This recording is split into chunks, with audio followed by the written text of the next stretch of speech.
positive about it.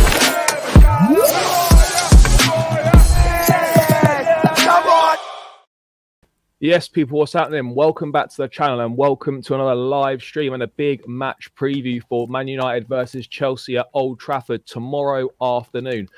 11 years and we're still waiting for that win there. Surely it's got to be tomorrow. If it's not tomorrow, I don't know when it's going to happen. But, you know, it's been a mad day in the Premier League. Arsenal losing, Man City losing.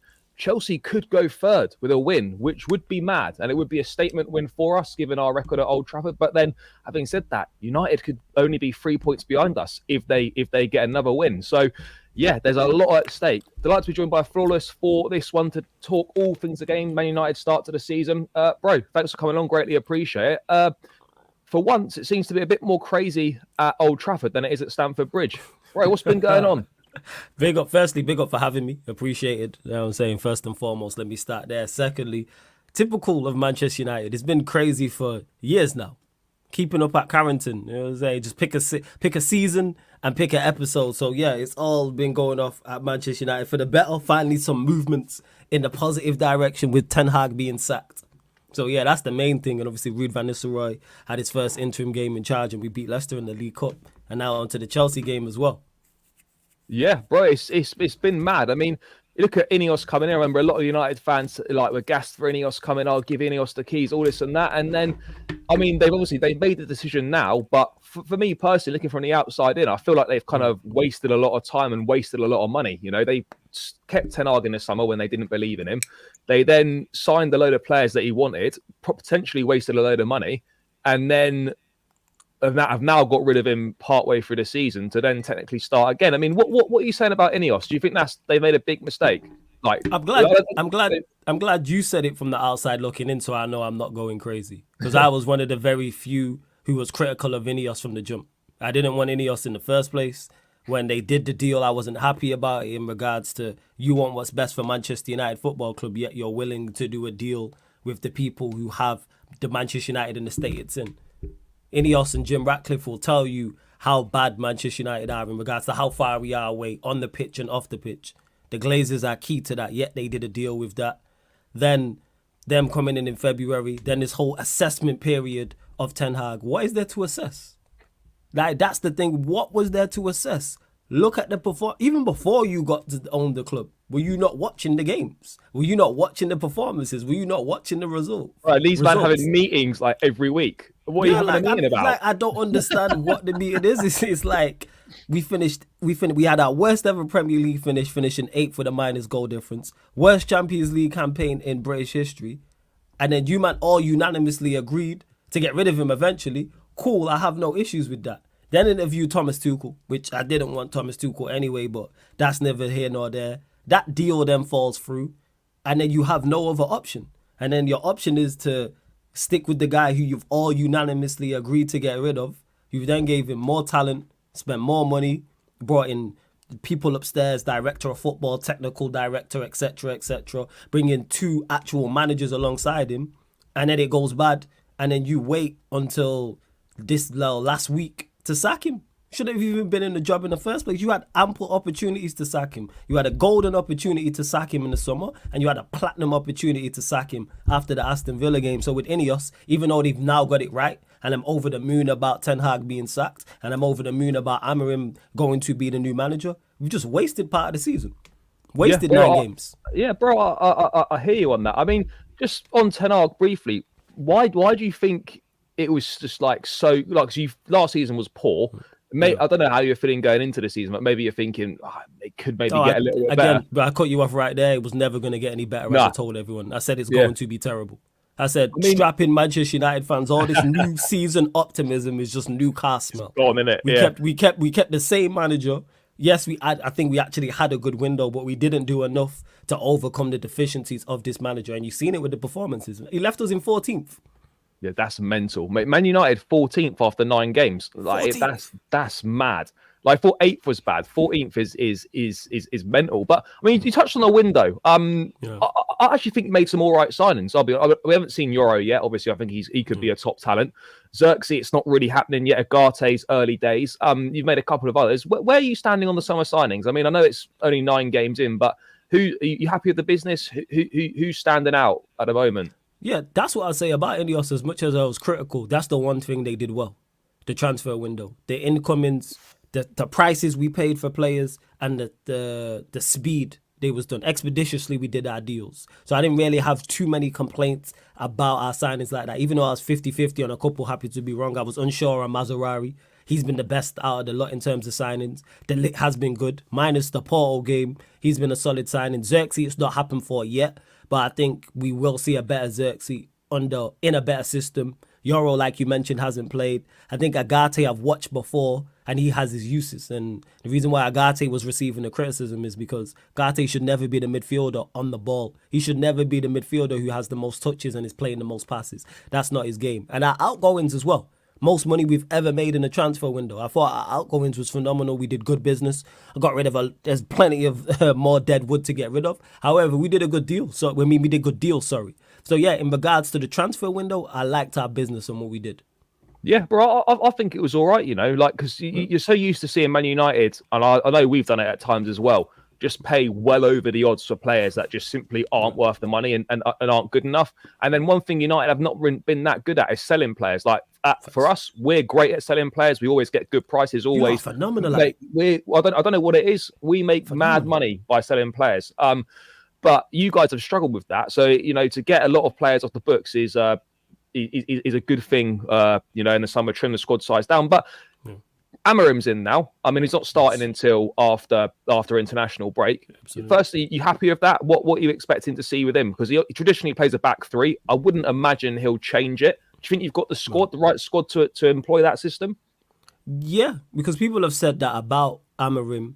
But here the thing is, whether it was Amorim, whether it was another manager, no matter what formation that manager wanted to play, the squad needs improving because the squad is not good enough for where Manchester United want to go, which is challenging and winning Premier Leagues and Champions Leagues. That's the aim. That's why we spend the big money. Over the moon about Amorim. He was when Ten Hag, it looked like he was going to be sacked, he was my second choice behind Flick. I said, go get Hansi Flick, Amorim second. Obviously, Flick ended up going Barcelona. Then I was on the Amorim train. I was definitely saying, so the fact that we got Amorim and it was done so quick, caught me by surprise because it's very rare as a fan that your club gets your numero uno choice. So with Amorim, yes, you mentioned the back three. We do have the players to play the back three to assert to a good standard, in my opinion. It's not perfect, but you're a manager. Football in 2024, never before, has been more of a system game. This is why we see Nottingham Forest third. That is not the there is individual quality, but that's not 11 world-class players that they have. Nuno's implemented a system and you see it. I watched Emery do it when he went into Villa. That Gerrard side, 2-3, I think it was 3-4 points above the relegation zone. He added a left back and they went from 17th to 7th. And when Gerrard was there, nobody was talking about, oh, this is a Europa League side. All the conversation was, they're going to get relegated. These are championship players. So get the most out of what you have, and that's what I'm expecting from Amorim. If you're as good as I think you are, if you're as good as the general consensus says you are, then you will do fine here. Utilize the players we have. Get some of our average players performing to an average level. Get some more of them performing above average, and the same with the good players. And then all of a sudden you got a squad, and then you can assess what you need, who you don't want to keep, who can play your system to a certain level, who can't, etc. That's what I'm looking for. But definitely better individual performances, better team performances as well. How do you adapt to the Premier League? Because obviously it is a complete different league. How do you play, say, going away to Chelsea compared to playing at home to Southampton, for example? How do you deal with setbacks? How do you deal with injuries, like things of that nature? And the season's still salvageable. Because even forget the league. The Europa League, we're 4 points off top 8. We got 5 games left. No disrespect. Look at the 5 teams we're playing. If we don't go and win them 5 games, something's gone wrong. Through to the quarterfinal of the League Cup, you can target that. FA Cup starts in January. You can also target that. We've won 2 of those trophies in the past 2 years. So therefore, I'm looking at it and going, those trophies are attainable, and just start getting up the table as well. Yeah, but do you actually look at it right? And I know it seems like a mess right now, but you get a competent manager, Amorim, he's got his time to work on things, system, bring his own signings in. You might seem like a long way off right now, but do you actually think the quality's there, and with Amorim there, that actually you guys might not be as far away from getting back to competing for the top 4 as it perhaps looks right now? Oh yeah, I don't think we're that far away, but because it's Manchester United and we've ruined a lot of people's childhoods, I've noticed this, especially working in this space, people go over the top with the criticism. I've noticed that we're the only team that can't keep changing managers and chase glory, because I've already heard the conversation of, well, Amorim don't have his players, or what happens if it don't work with Amorim? If Amorim's not as good as we think he is, well, sack him and get another manager. You can't keep sacking managers yet. No. Liverpool have won one league title in 34 years. Spurs haven't won a league title in however long. Arsenal are 20 years without a Premier League title. Chelsea are going on a decade without a Premier League title. So all these teams around us, all our rivals, are also striving for success.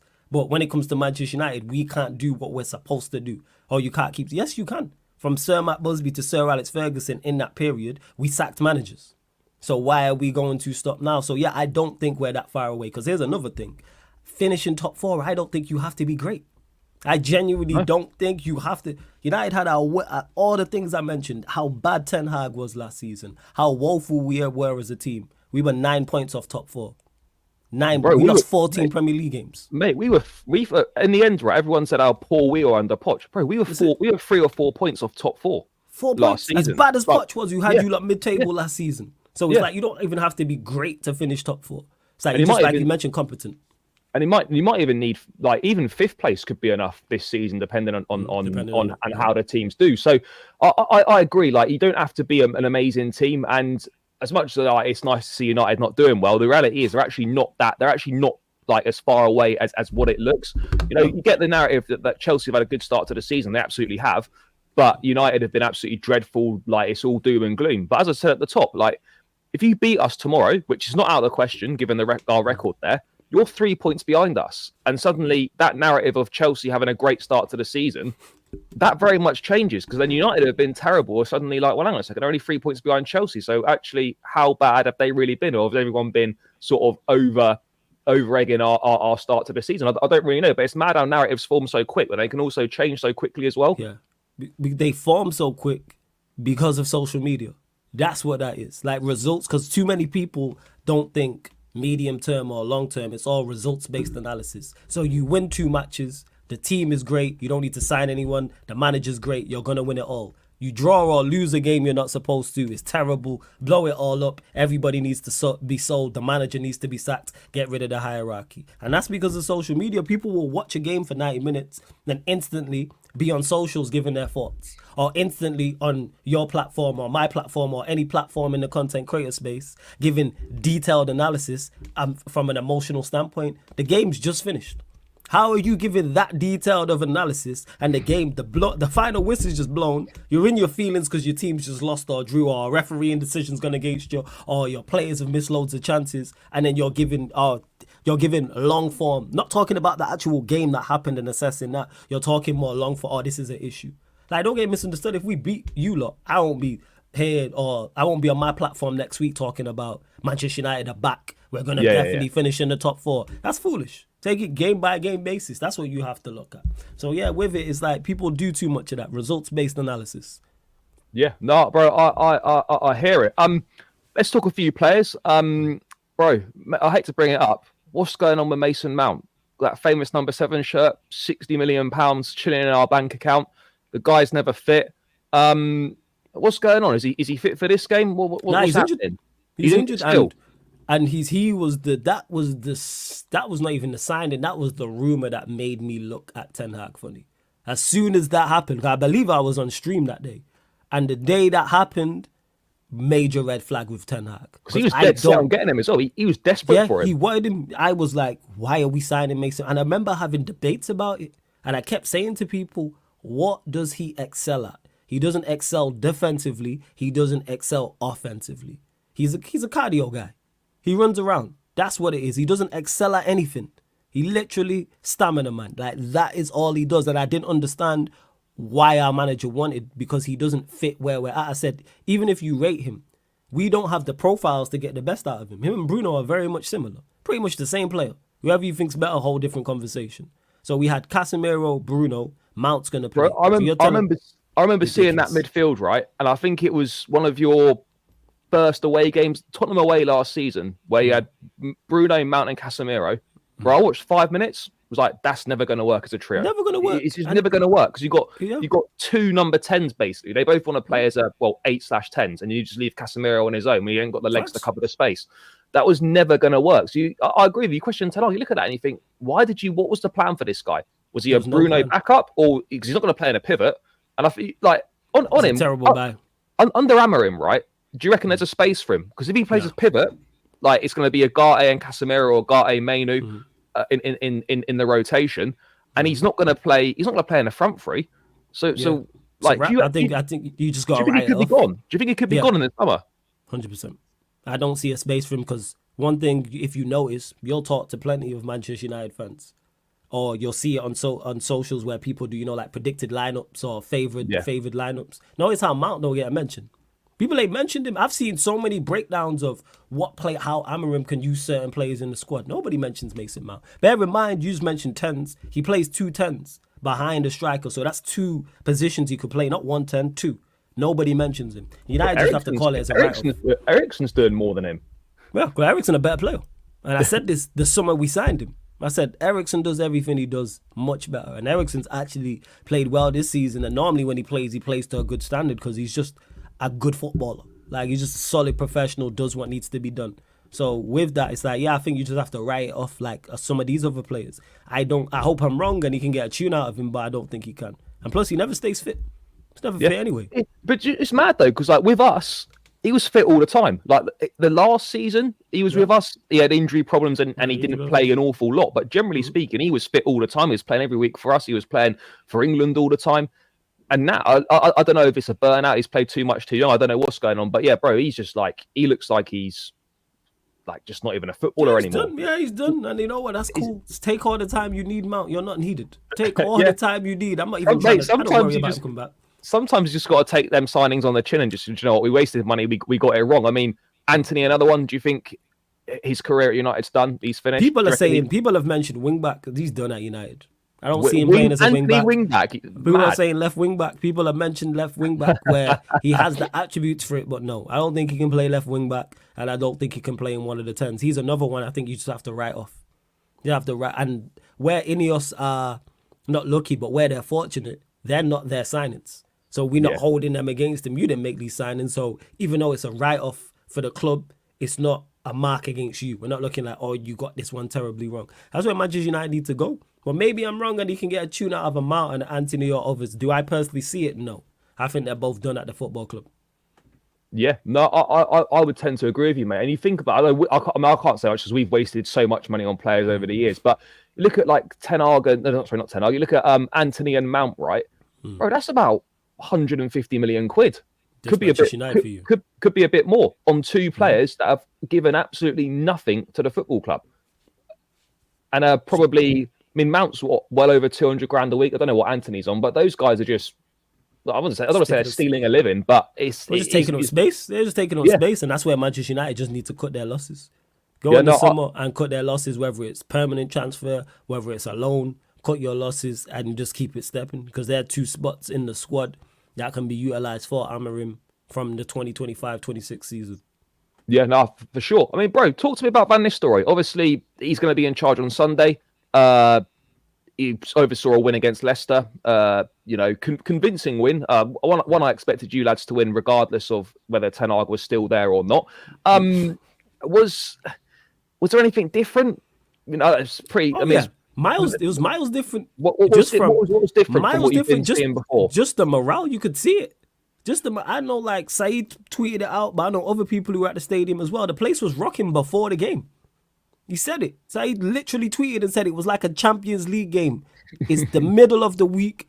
It's late October. It's cold, and the place is jumping for a Carabao Cup game against Leicester. Because that man had us in hell. That's why. We was in hell. So that was the difference. The crowd is rocking. You see it from the difference in the players. Look at Diallo when he was getting on. Look at Diallo smile and then do the cross-reference when Diallo got on against Fenerbahce and notice the difference. You could see just the confidence from the players. I've never seen so many smiles. Players trying things, expressing themselves, etc. I seen a guy do a back heel in the middle of the pitch. I was like, all right, cool. This man really had them man in hell. And what all Van Nistelrooy would have done, it wasn't anything, no tactical genius move. It wasn't anything like that. He would have just been, go out there, express yourselves, you're Manchester United.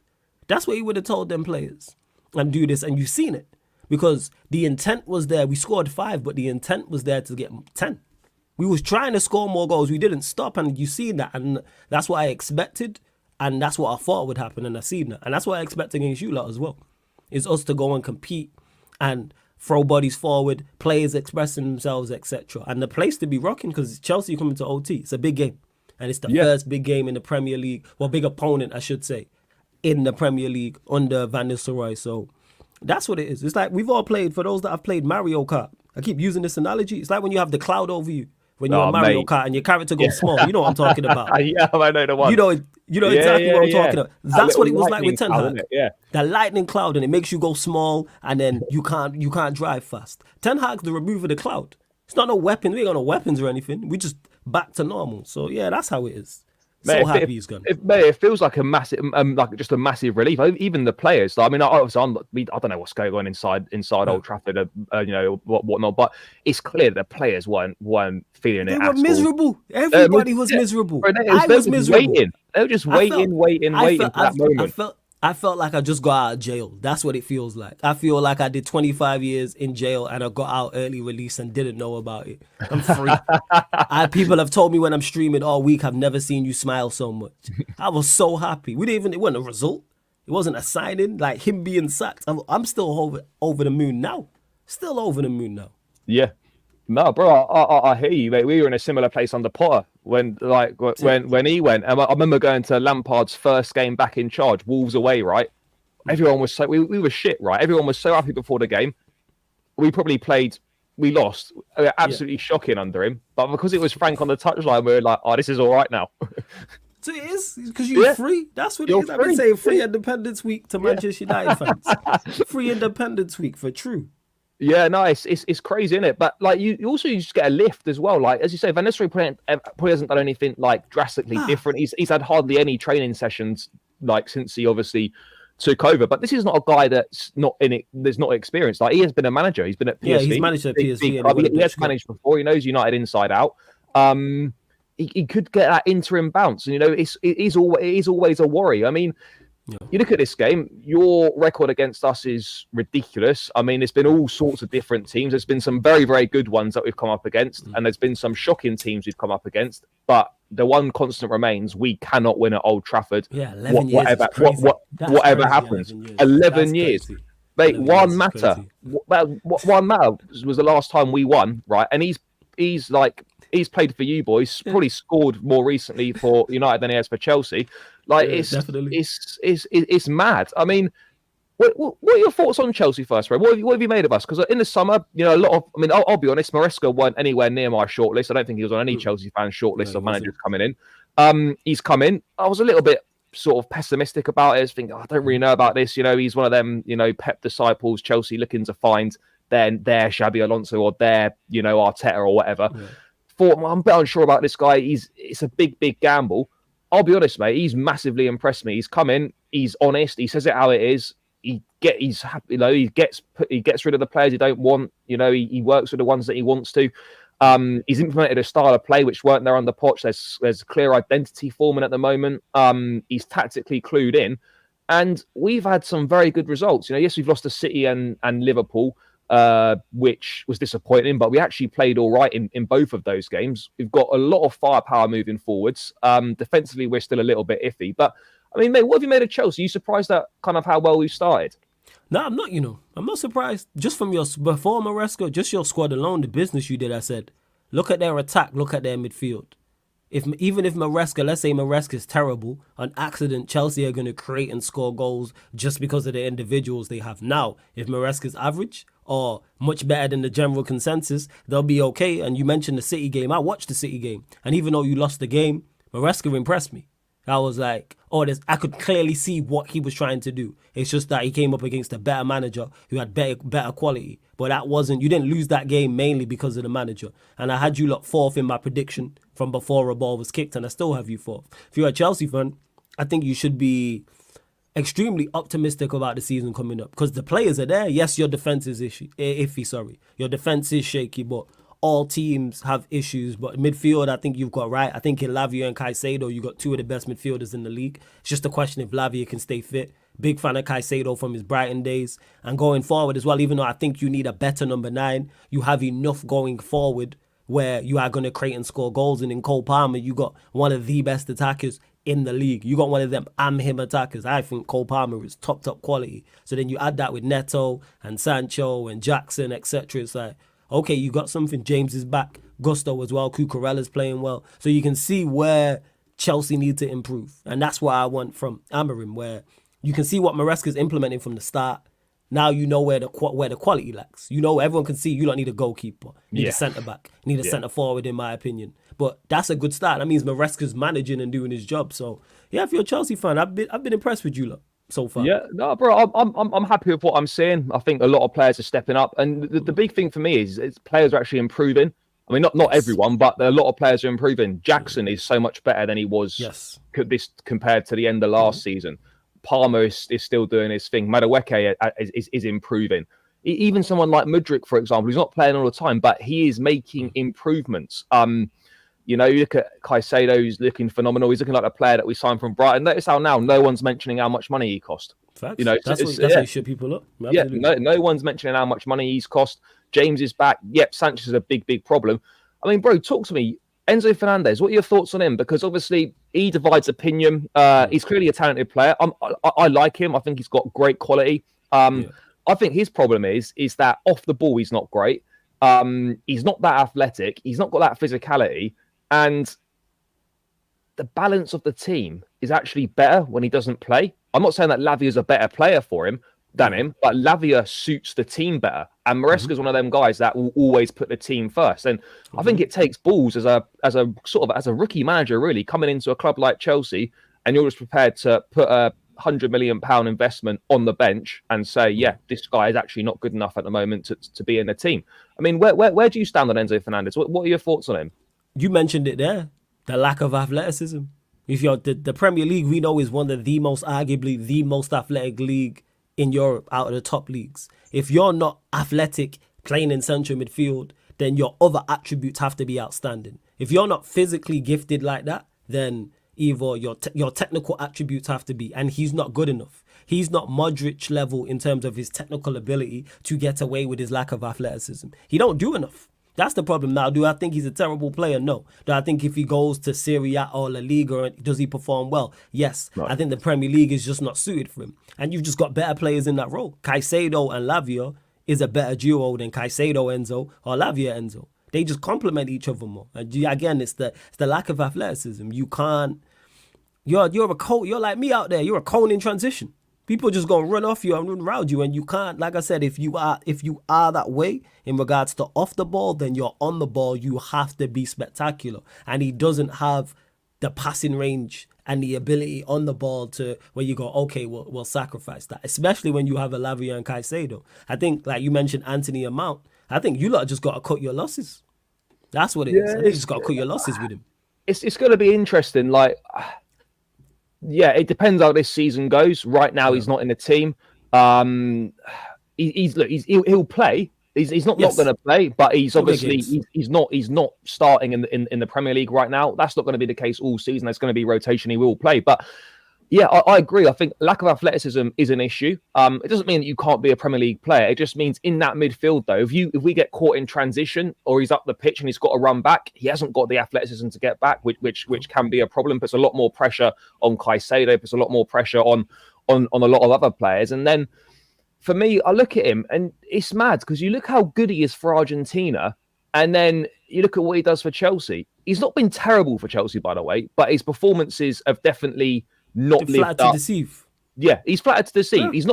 He's not bad, but you expect a lot more from someone like him. Who cost that much? That's what it is as well. If he was 40 million, the conversation's probably not. How much was he? 90 million? No, mate, he was over. Bro, it was 106, mate. It was 100. So 100 million, about 106, and we're here talking about what you need around you, or like I said, can you play in the Premier League without athleticism? Absolutely. Yeah. But if you're playing in the center of the park, you have to be Modric level. Yeah. Especially where Chelsea are trying to go. Like, Rodri's not the most athletic, but you know what he has? His mental attributes are very good in regards to his positioning. His reading of the game is exceptional. That's why Rodri gets away with his lack of athleticism, because not only is he playing in a better team, he's also a very, very intelligent midfielder. And Enzo don't have that. He don't excel to me. He don't excel defensively or offensively. It don't mean he's bad. I'm just saying he's not great. I think he's good technically, but I don't think he's great technically.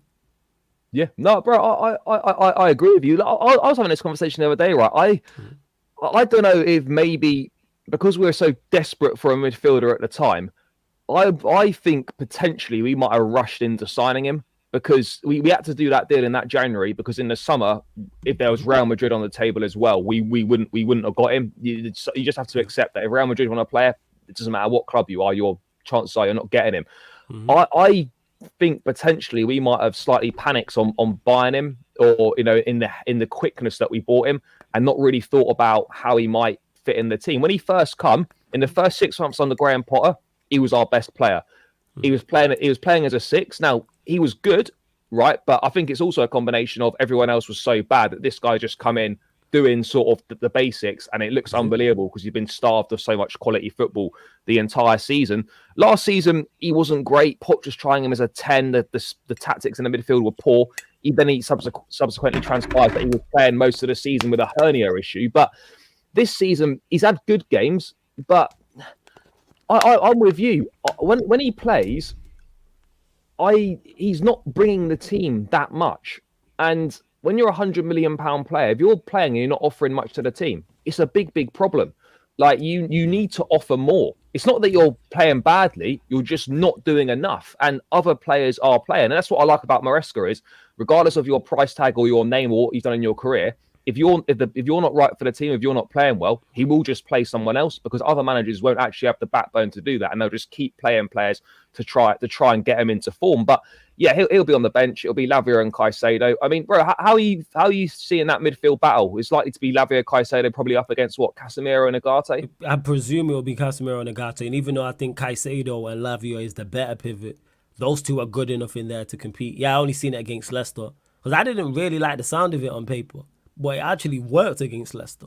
Like I didn't really have my concerns about it against Leicester, but I'm just saying, like, as we were signing Agate and the whole talks was, I was like, maybe in big away games you can, but I was concerned. But with Agate just sat and just sweeping up and stomping out fires, and then Casemiro doing the box-to-box role, which he does very well, it can work. So I'm looking at that as key, and of course I want I'm hoping Caicedo and Lavia have an off day, but just go there and compete. Don't make it easy for those two is my point. It's too quality. Like I said, I rate Lavia very highly. I wanted him at Manchester United when he was at Southampton. I would have took Caicedo from Brighton as well at Manchester United. But you guys don't make it Caicedo, easy, innit? Like when he was in South America. Yeah, when he was in South America before we made the move to Brighton. Yeah.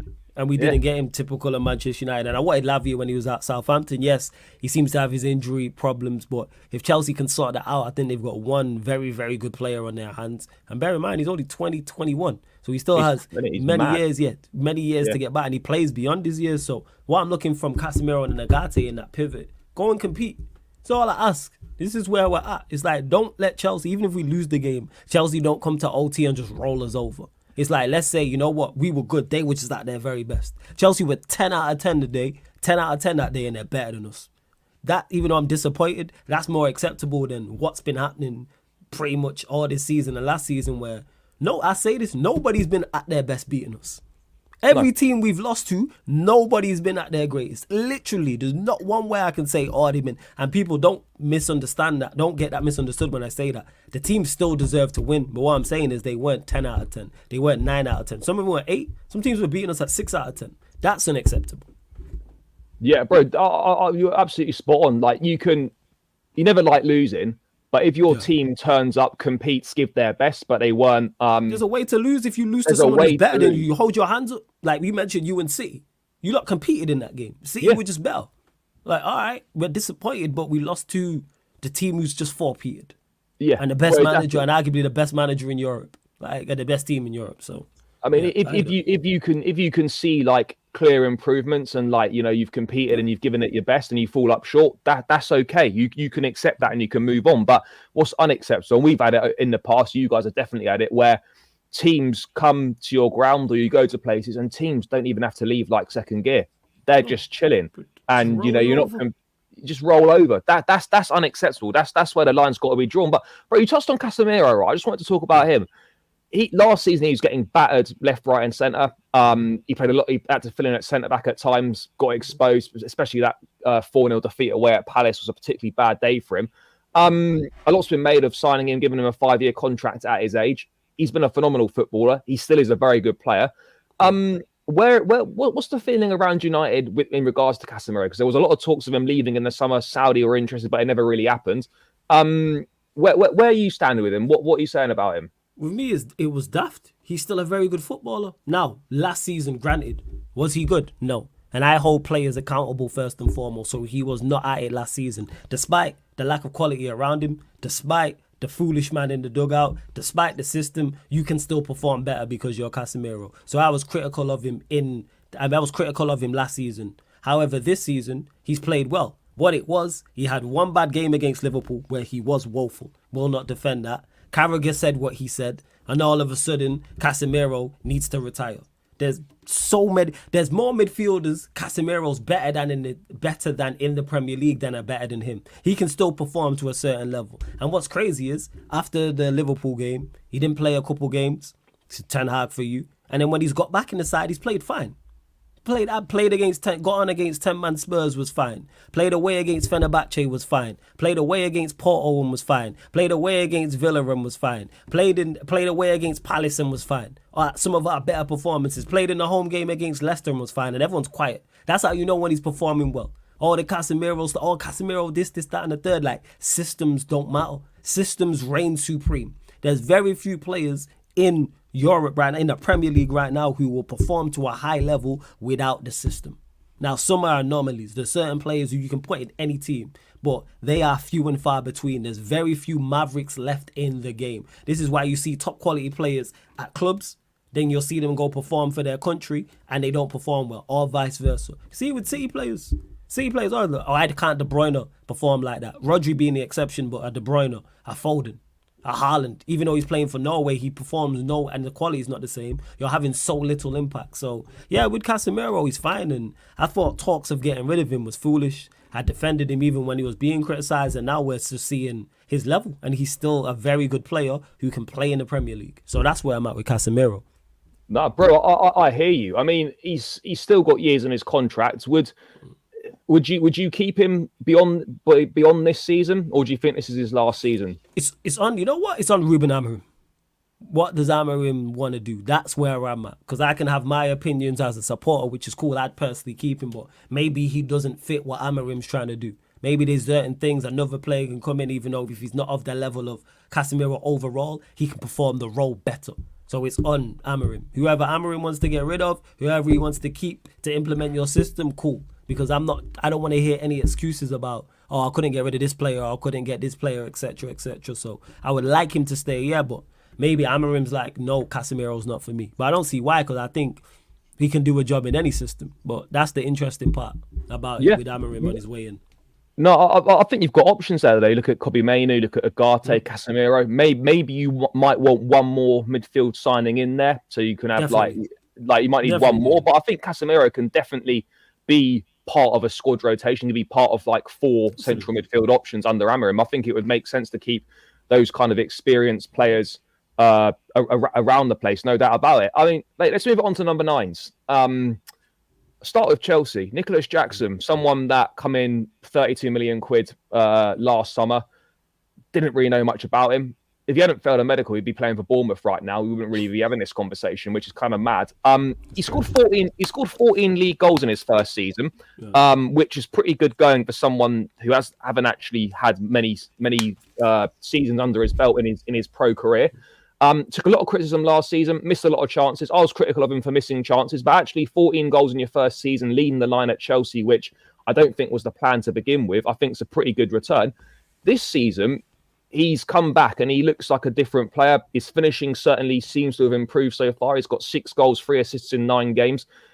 His hold-up play and his link-up play, his all-round play in general has always been pretty good. That's still been good. He's keeping Nkunku out the side. And I think he's finally starting to get some respect and some credit that he actually deserves from outside the Chelsea fan base. I mean, look, Chelsea probably could still do with a top quality number 9, but Jackson, in fairness to him, I think is one of the most underrated strikers in the league. I think he's doing really well. I mean, bro, what are you saying about Jackson? I think he's doing I think you said it there. He's doing a good job. But for where Chelsea are trying to go, he's not it. And people will hear me say that, not you, but people, oh, you don't rate Jackson, you think he's rubbish. No. Chelsea's aim is to go and win Premier Leagues and win Champions Leagues on a consistent basis, not a one-off. Do I believe Jackson is the guy for that? No, this is why your fan base was jumping up and down talking about Osimhen and bring Osimhen in. That's not a shot at Jackson. Do I think Jackson can play his role? Yes. Do I think he's done well this season? Also, yes. You mentioned his numbers, his overall gameplay, and he's a competent striker at the very worst. Like he'll do a job up top. And for where Chelsea are right now, it fits. But to me, to kick on to the next level, I think you need a better striker, and it's definitely an area you will look at. But he can be a part of a squad, definitely. I think he's a number 2 striker for a team chasing the Premier League. And he can also do a job out wide as well. So that's where it is with Jackson. I don't think there was any doubts about that. It was just, can he kick on to the next level, which I don't think he can. Not fair. No, I hear it. I'll be interested to see how he does. I mean, I've said before that I think he can score 20 goals in the league this season, providing he stays fit. If we create the amount of chances that we do create, and if he stays fit, like he will get the opportunities to score that many goals. It just depends whether his finishing is there. I mean, look, yeah, I think we still do need a striker. I would love to have someone like a Victor Gyökeres. I think he's going to. I mean, you guys might have a chance of getting him now potentially with the Amorim situation, but there's not that many top draw strikers around. I'm done with the Osimhen situation. I don't want to go back and revisit that. No, not for me. And then you're looking at it, and you may be looking at someone like a Sesko, who's again not got the most experience. There is quality there. Like there's not that many around, and teams are looking for them kind of players. So yeah, if Jackson can continue to do his thing, then we could maybe save ourselves a bit of money. I'm not saying that Chelsea won't go and sign a striker, but Jackson could be that guy for us. I mean, I hear it that he might not be the guy to win you the title necessarily, but he can certainly be the guy, as you said, that contributes to winning that title. He's definitely good. He's definitely good enough for that. I agree with that. You need as well. You need, like, with the amount of games you have, the amount of competitions there are, you need that. You need that competition for places. You need those quality options. Because if Jackson gets injured, for example, we ain't got anyone. Yeah, Nkunku's a lethal finisher, but he's not. He doesn't bring the same level of quality to the team, which is why he's not playing. So I think Jackson can cause you lot problems tomorrow, 100%. But again, can we provide him the service? The Palmer, Madueke, Neto, probably going to be our front four, can definitely cause problems. But just on your number 9s, Hojlund, obviously come in for 70 million quid. He was okay last season. He's been injured at the start of this season. Where are you at with him? Because I hate people like writing players off after after barely being at the club. He's a young guy. He's coming in. Yeah, sometimes we do it for banter to get our rival fans. But let's be real though. Like, this is a young kid that's come in, a little bit similar to Nicholas Jackson, not very experienced. One of the hardest jobs in football, leading the line for Man United. Where are you at with him? I don't like writing players off. But when I do that, it's much more than just not producing. Because you can come to Manchester United and not produce. I hear that. You're definitely not in the best. You don't have the best possible platform to succeed, but to me, do the bare minimum. I've watched Hojlund. My biggest criticism of Hojlund is his lack of effort. Like, for example, I went to the Arsenal game when we lost 1-0.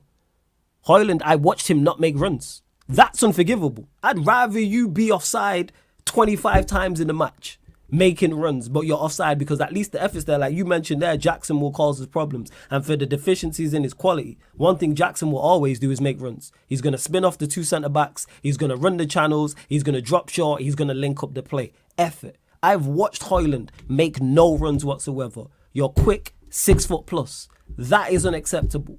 And then you add in that. So not only is that a lack of effort, people can say confidence is that you can still make the runs. You can still make the runs. Technically, he ain't great. All right, physically, he's quick. Like, in regards to that, he ain't the strongest, but he can shift. But there's just nothing to his game. Like, we were talking about Enzo Fernandez in terms of what you excel at. Someone tell me what Hojlund excels at. He don't excel at anything. There's nothing to his game that, like, he's got no, in basketball terms, people will get this. He has no bag. There's no move. He got no tricks when you give him the ball. There's nothing that he does that I go, all right, we don't spin him behind well. He's not a goal scorer. He's not a great fall for others. He don't link up the play. He don't bully centre-backs. You just out there running around. Like, you don't do enough to be... You went 0016. That's unacceptable in itself. That's mental. Thinking about it, right? Man United, to have your centre forwards as Hojlund and Zirkzee, Yeah, that for me screams of horrendous squad planning / building in that centre forward area. absolutely. Because Zirkzee, I'm not saying he's bad, by the way, because he's literally been here 2 minutes, but the start's not great. But this is a guy that everyone said was amazing at Bologna last season. He scored 11 goals in Serie A.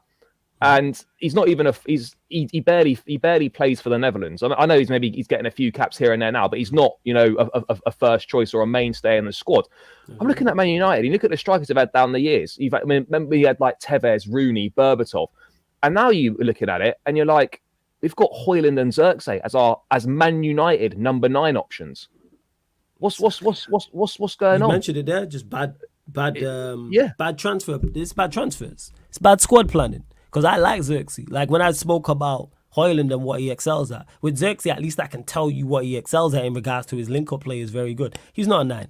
Like even when he came in, I believe he did an interview. I said he was a 9.5. He's a 10.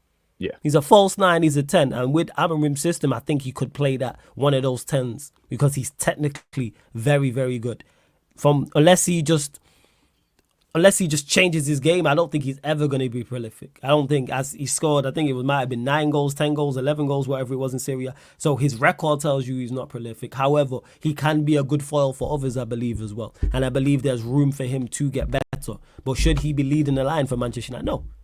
Really and truly, he should be third choice. Because I wanted us to sign. I said it should have been Zirkzee and in the summer. We should have went and got Ivan Toney. It should have been Ivan Toney and Zirkzee. Then you have Ivan Toney as your first choice, then Zirkzee, then Hojlund. That's what it should have been. No way Zirkzee should be our go-to guy. Not in a Bro, it's too much pressure. It's too much pressure on these young kids. You haven't actually really done that much in the game. You need someone to learn off. You've got to have someone to learn from, and it just isn't there. I mean, even someone like Marcus Rashford. I mean, he doesn't really play much down the middle. He more plays off the left or whatever now. But mate, what's going on with him? He 2 seasons ago, 30 goals a season. Everyone was banging on about him, unbelievable and whatever. I remember saying at the time to my mates, was like, trust me, this will be a purple patch, and you'll see the proper Rashford come back. In the next season, and that's. Unfortunately, unfortunately for you guys, that's kind of what's happening. He's got that massive contract in the back pocket. Last season, he was poor, off-field issues. I don't know if he's got the best people around him, what people are advising him and whatnot. But his attitude don't look great. It doesn't look like he wants to be there half the time. Maybe it might change now that Ten Hag's gone and a new manager comes in. But what's the feeling with Rashford? Because the way that he gets spoken about, particularly by ex-Man United pundits, is like, is he still a kid? The guy's 26. He's almost 27, exactly. I think, if I'm not mistaken. Yep. You should be leading the team. You should be the ones that, you should be the guy that Hojlund's learning off, that you're giving advice to and whatnot. I'm just not getting it from Rashford. What are you saying about Rashford, and kind of what's your view? What's the view of him in the United fan base? Like, do you think he's still going to be here, like at the end of this, come next season? I can still, I could see him still being here. But that being said, the system don't suit him. If we're playing a striker and 2 10s, he's not a 10, don't have the attributes for a 10, he's not a sole number 9. However, if we do play, let's say it's 1 10 and 2 strikers, he can play that role. I think that's probably best for him, is him playing as a striker in a front 2, because then you don't have to worry about holding the ball up and the ball sticking. He can just run off the centre forward and run off the number 10 as well. And in regards to Rashford and just his ability, he's just limited. It's just that he burst onto the scene, youth player, out of the blue, Carrington, he's Manc born and bred, easy PR sell, played for England, scored some good goals. His highlight reel is absolutely phenomenal. He's just a limited striker. I think when you look at all his seasons in the Premier League, he's averaged 8 goals per season. Tells you all you need to know. It's not good enough. Average is 8. He's just not good enough. And before this season, the last, I think it was either 4 or 6 seasons, it was 1 bad season, 1 good season. 1 bad season, 1 good season. He's just inconsistent. That's what it is, and he's inconsistent because he's not good enough overall. Now, could he play a role? Potentially. But in regards to starting week in, week out, for where Manchester United want to go, he's not good enough. He's not. Bro, I hear you. I mean, having said that, he always does quite well against Chelsea. He always tends to He does always tend to score. So I'd probably maybe expect he might score tomorrow now that we've kind of... Let's hope so, man. I hope he does. Sort of said that he's shit. But yeah, it is true. Like this should be a guy that should be leading Man United, that should be doing the business, that should be scoring the goals, that should be setting the example for these younger forwards that have come in. And he's not doing that. The quality's not there. And like it's mad when you think about it, right? We spoke about we spoke about these kind of these players at United, and you're going through the team. There's good players there, right? But there's also so many players you go through and just like, these guys aren't good enough. And there's loads of them in the squad, and you sort of think like, because I've never really thought that deeply about United's squad, but then you sort of chat about it a little bit, and you're like, wow, there's a lot of money spent on players that shouldn't be wearing a Man United shirt. And I live it every day. And in the summer, I had arguments every day on the summer. For those that watch me on my platform or other platforms or not, every single day I told everyone this team is not good enough, this manager's not good enough. And I was told I was wrong. And we can go finish third or finish fourth or compete for top four. No, we can't under this manager. And when I say that, that was Ten Hag. Or this team, we can't score goals. We've struggled we scored 58 league goals last season. We scored 57 the season before. Why all of a sudden are we going to transform? Our attackers are not good enough. However, they are out there by themselves. And if you implement the right system, that's when you can then score more goals. Because Ange shows that at Spurs. As much as I don't rate Spurs as attackers, they score goals because the system allows them to. He creates opportunities where they score. I don't rate their attackers. Yeah, I rate Son as a striker, Kulusevski to an extent, Maddison flatters to deceive. The rest of their attackers I don't rate. Werner, Richarlison, Brennan Johnson. I don't rate these. But how they're one of the highest goal scorers in the league as a team. Yeah. I think before last week, I think they was top. Bro, before the weekend of fixtures. More goals than us. That's what I'm saying. But look at your attack and look at their attack. Well, exactly. That's the point I'm making. Yeah. But, so it's like systems reign supreme. So as limited as these players are, and I want the vast majority of them gone, Amorim can get, these players are better than what they're showing, including the attackers. So, hey, you know what? Manage and get better out of them. Mate, you know what? You're spot on there. Like, because when we had Tuchel, mate, we won the Champions League with a front three of Werner, Havertz and Mount. But because the system suited them, that's why we were so good on that run, and they played so well. Look at those three players now. None of them have got anywhere near those levels since that Champions League run. The system was perfect for them. And you look at them now, and none of them players are playing in a system that probably suits them. Havertz has probably done the best out of the three of them, but yeah, these men have not improved at all since they left that Tuchel system. So if Amorim can get the right system, yeah, okay, the players don't have to be top quality. You don't have to be top class. Because if that's the case, if you need all top, and I say this because people kept saying Ten Hag is the players, If you need all top class / world class players to make your system work and get results, guess what? You're not a good manager. Give me the job. I'll do it for 10% of the price he does it. If we're just getting top class and world class players and don't need to manage, no. This is why we've mentioned things. This is why last season Everton had the 4th best defensive record in the league. How is that? Nobody would say they have the 4th best defense overall, like on paper. They don't have the 4th best defensive individuals. Sean Dyche ain't the 4th best manager. But yeah, he implemented a system that allowed him to get 4th they was out of 20. But all right, cool. Yeah, no, it's mad. It's mad, isn't it? I mean, mate, to round that, how do you see this game going tomorrow? Because, I mean, Old Trafford will be bouncing. You said it was bouncing for Leicester. For Chelsea coming to town, it will definitely be bouncing. Oh, yeah. Rude's first Premier League game. Absolutely. The crowd will be back behind the team fully now. I'm sure that hasn't been the case when Ten Hag was there. What are you expecting from United tomorrow? Are you expecting fast start? Expecting, exactly that to compete? Yeah, fast start. Fast start. And go for the jugular. Like, that's what that is. That's what it should be. The aim should be, again, the intent is there. Bodies flying forward when on the ball, being positive. That's what I'm looking for. Express yourself. Like, attack. Like, legit, that's what it is. Don't sit back and give the impetus to Chelsea and let them have a quiet in the crowd and have large periods of dominance. No. It's at Old Trafford. Do the opposite. Put them on the back foot. Make Enzo, Maresca and Chelsea think about what we've got going on rather than what they are doing to us. That's where I'm at with it. And I'm just on vibes. I'm over the moon that Ten Hag's gone. That's what it is. I'm not even looking past this game. Normally me, I'm like, we've spoke before, Charlie. You know what I'm like. I think like medium term and long term future. Nah, solely this game. I'm just on vibes. Like, all right, let's just go win this game. And I'm just so happy Ten Hag's gone. It's over the moon. And I know Chelsea could win the game when it's crashing back to reality. Like I said, this is my first week out of jail. That was the 25 years. That's what it's like. It's the 25, so I'm over the moon. I am over the moon.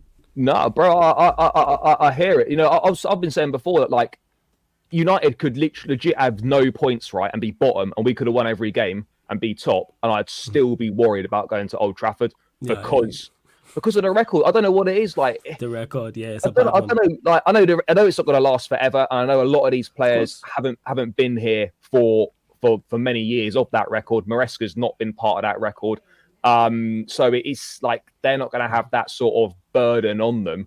That, oh shit, we haven't won it for 13 years, because a lot of these players will be the first time they're sort of playing in a Chelsea United game, or the second or third time or whatever. So that sort of history of the record don't really weigh on them. But I don't know what happens to us, mate. We spoke outside the ground last year after the game, mate. I was so confident going up to Old Trafford last season that I thought we were going to win. We played one of the worst matches we'd ever played. Yeah, you lot McTominay scored twice. But you lot were terrible as well, by the way, going into that game. We made you look unbelievable. You did. I couldn't believe my eyes. I couldn't believe it. And then the year before, we got smashed 4-1 under Lampard. I don't know what it is. I don't know what, mate. Why do you think it is you've got you have so much success against Chelsea? Like, you just reckon it's just one of them things that just happen? I think it's just one of them things. I think you can't always put your finger on it, because it's not like we've had long-standing managers that are the same, so we say stylistically it don't match up. Whether we're good and you're good, you struggle. Whether we're bad and you're good, or you're bad and we're good, you lot struggle regardless. And I remember during the Fergie reign, we had a terrible record at the Bridge. I think we went 10 years there without a win. I swear it was something. I remember it was like from like early 2000s to like late 2014, 15. I remember just growing up, we just never won there. We just never ever won there. So I think it's just one of those things. And there's certain grounds you'll just perform well. I'm sure you as a Chelsea fan, there's certain grounds that you lot go to. I think it's Palace for you lot, where you lot just perform well.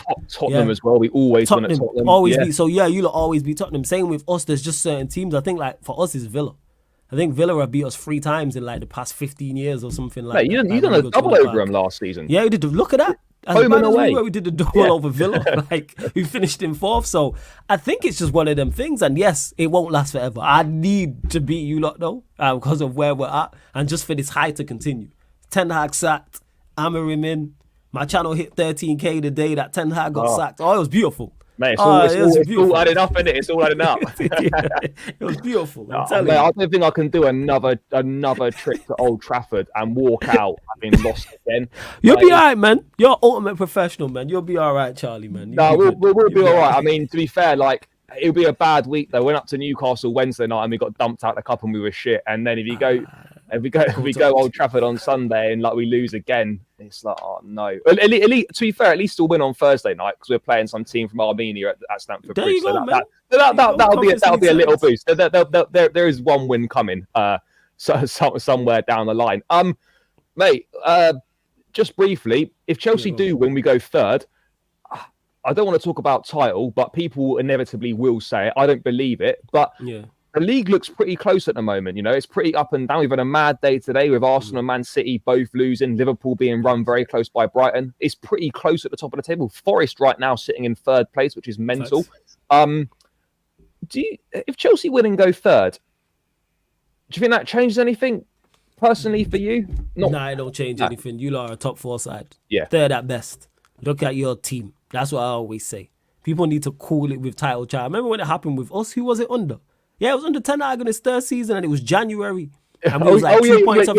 You had a 2-week title charge. Yeah, we was 2 points off, and people kept saying, "Oh, title charge, flawless title charge." I said, saying, "Relax. Look at the manager. Look at the team. If you lot beat us at OT, which would be a great win for you lot, and yes, you climb up the table. I tell Chelsea fans, not so much look at your manager, look at your team. Just remember that. Do you believe your team is genuinely good enough to go and compete for a title? Take the blue goggles off. Take the blue tinted glasses off. Bro, and take your glove. And then that's it. They're not. And that's not a shot because, like I said, I think you're the 4th best team in the league. And if Arsenal continue to fall, I think you're best place to finish 3rd. So I had you 4th before a ball was kicked.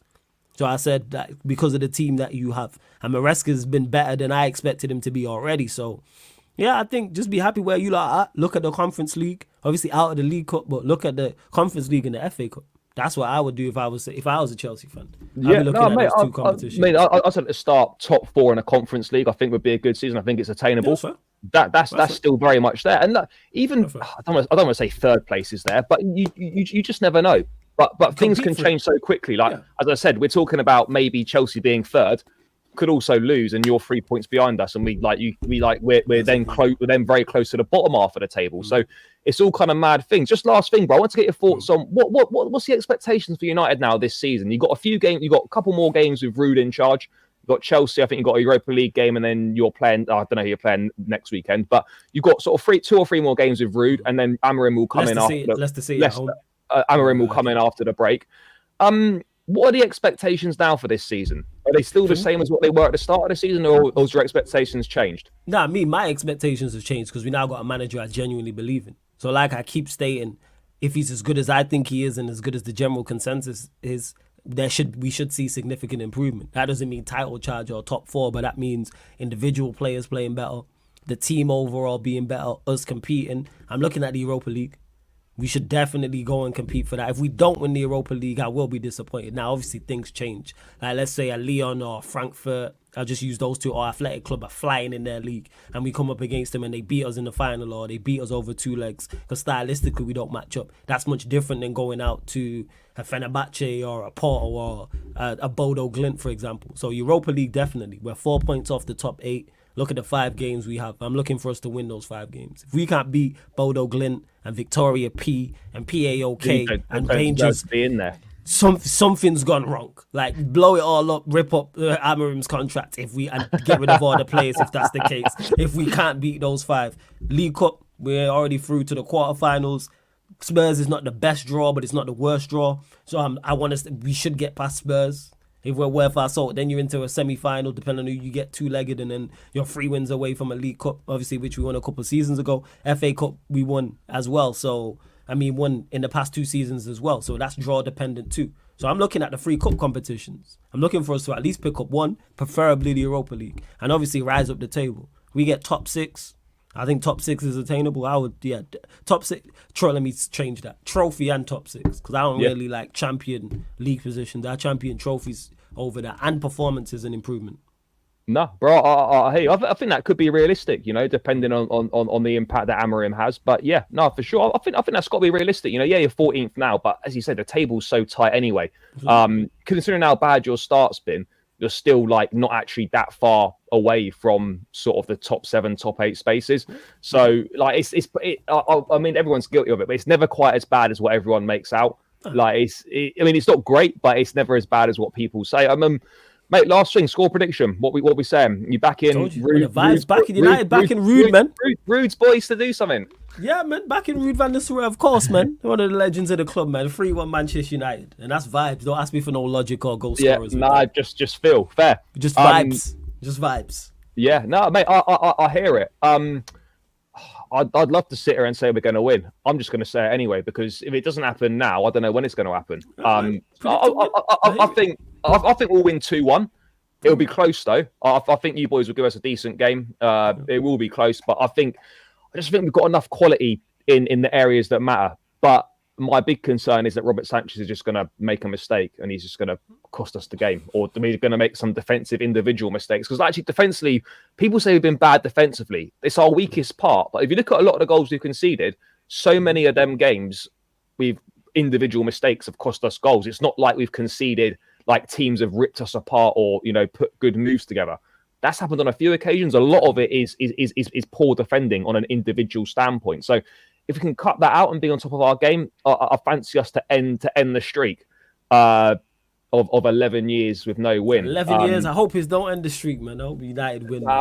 We need to see them fan cams there, man, Charlie. Mate. I'll be hood up and straight on the tram, mate, getting as far away from that place as possible.